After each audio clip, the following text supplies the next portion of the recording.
अखंड मंथन के सभी दर्शकों को नमस्कार। मैं हूं शेखर त्रिपाठी। अब तो विपक्ष के नेता भी पीएम मोदी के कोरोना को लेकर उठाए गए कदमों की सराहना करने लगे हैं। जी हां, कांग्रेस संसदीय दल के नेता श्री अधीर रंजन चौधरी ने मोदी सरकार की प्रशंसा करते हुए कहा है कि यदि इसी प्रकार से भारत कोरोना के विरुद्ध लड़ता रहा तो वो दिन दूर नहीं जबकि भारत ग्लोबल लीडर बन जाए। लेकिन कोरोना की वर्तमान स्थिति को लेकर जनता में भय व्याप्त है। सोमवार तक कोरोना से पीड़ितों की संख्या भारत में 28,000 तक पहुंच गई।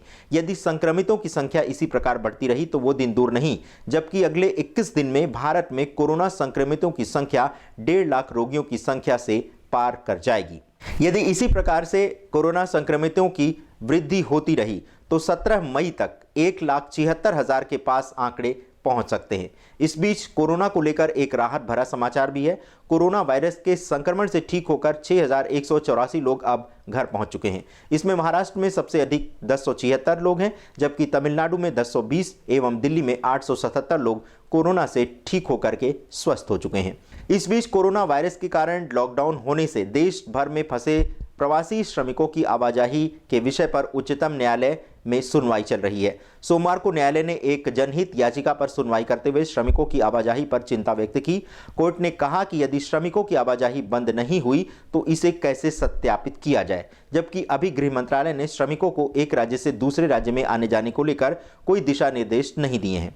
इस संबंध में सॉलिसिटर जनरल तुषार मेहता ने सर्वोच्च न्यायालय से कहा कि गृह मंत्रालय ने मजदूरों को लेकर दिशा निर्देश जारी किए हैं। बता दें कि पिछले दिनों मंत्रालय ने मजदूरों की आवाजाही के लिए स्टैंडर्ड ऑपरेटिंग सिस्टम जारी किया था, जिसमें मजदूरों को किसी भी तरह की अंतर राज्य आवाजाही की अनुमति नहीं है।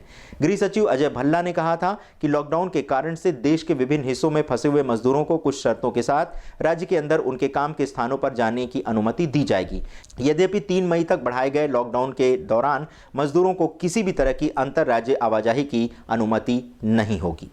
जहां एक ओर पूरे देश में कोरोना वायरस को लेकर युद्ध छिड़ा हुआ है, वहीं कोरोना वायरस लॉकडाउन में भी जम्मू कश्मीर में सुरक्षा बल आतंकियों के सफाए में जुटे हुए हैं। बीती रात कुलगाम में सुरक्षा बलों ने मुठभेड़ में 4 आतंकवादियों को मार गिराया। यहां अभी भी 2 आतंकवादी छिपे हुए हैं। सुरक्षा बलों ने कुलगाम के गुद्देर क्षेत्र को चारों ओर से घेर लिया है। मुठभेड़ में एक मेजर के घायल होने की भी सूचना है।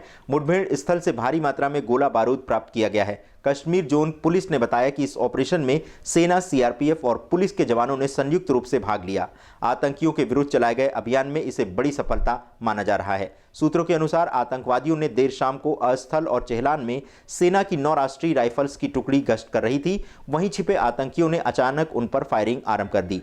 जवानों ने अपने को बचाते हुए जवाबी कार्रवाई की। इसी दौरान पुलिस का विशेष अभियान दल एसओजी के जवान भी पहुंच गए। दोनों ने संयुक्त रूप से आतंकियों को घेर लिया।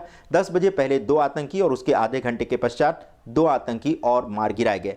इनकी पहचान अभी तक नहीं हो पाई है। तो बने रहें अखंड मंथन के साथ त्वरित समाचार पाने के लिए। धन्यवाद।